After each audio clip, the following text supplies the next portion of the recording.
Chaurasia, motivational speaker.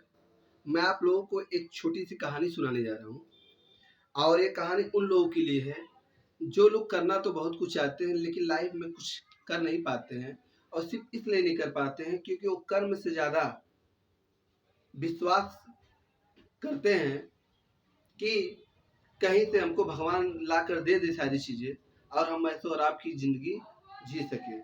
लेकिन दोस्तों ऐसा होता नहीं लाइफ के अंदर। भगवान भी उन्हीं का साथ देते हैं जो कर्म करता है। कर्म ही सबसे बड़ा होता है। भगवान अपना छत्र छाया बनाए रखते हैं और वह रास्ता दिखाते हैं कि हमें किस रास्तों पर चलना है और ये हमारा काम है उस रास्ते को हम पहचाने। तो एक गांव में दो दोस्त रहते थे, एक राम और एक श्याम। राम कर्म पर विश्वास करता था और श्याम पूजा पाठ में दिनों रात लगा रहता था भगवान के। वह कर्म नहीं करता था, सिर्फ पूजा पाठ करता था। दिन रात सुबह शाम सिर्फ पूजा पाठ में ही लगा रहता था। एक दिन क्या होता है कि गांव के अंदर तूफान आ जाती है, बाढ़ आ जाती है, आंधी आती है और लोग अपना घर छोड़ के भागने लगते हैं। त्राई त्राई गांव के अंदर मच जाती है। लोग अपने बच्चों के साथ, बीवी के साथ सभी लोग जाने लगते हैं और गांव वाले बोलते हैं श्याम भाग चलो नहीं तो डूब कर मर जाओगे।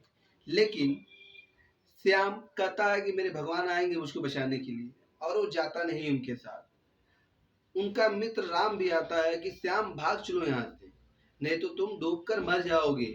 लेकिन वो कहता है मेरे भगवान आएंगे मुझको बचाने के लिए और मुझे विश्वास है कि वो जरूर आएंगे।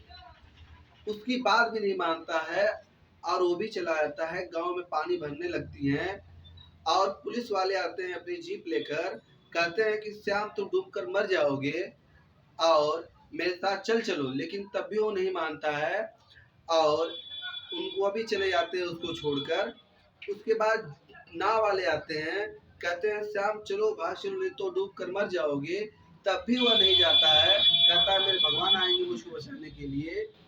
उसके बाद हेलीकॉप्टर से पुलिस वाले आते हैं और उसको कहते हैं श्याम भाग चलो नहीं तो डूब के मर जाओगे।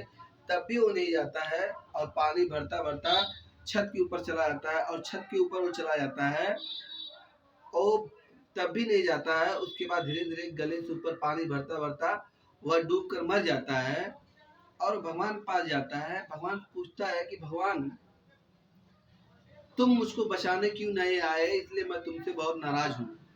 भगवान बोलते हैं बेटा मैंने तुमको कई बार बचाने का प्रयास किया। मैंने कई बार तुम्हारे लिए लोगों को भेजा, राम को भेजा, गाड़ी भेजी, पुलिस की नाव भेजा, हेलीकॉप्टर भेजी, लेकिन तुम अपने जिद पर अड़े रहे। तुम सिर्फ सोचते थे कि मैं आऊंगा तुमको बचाने के लिए। यह बताओ मैं किस किस को जा सकता था बचाने के लिए।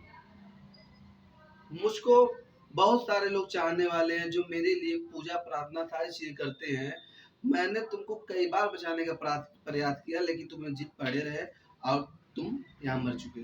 तो दोस्तों इस कहानी से हमें सीखने को क्या मिलता है कि भगवान हमको लाइफ में बहुत सारे मौके देते हैं जहाँ से हम उस मौके को पकड़कर और आगे बढ़ सकते थे, लेकिन हम उस मौके को पहचानते नहीं हैं और उस मौके को गवा देते हैं और जीवन भर भगवान को कोसते रहते हैं और अपने किस्मत को कोसते रहते हैं। दोस्तों जय हिंद।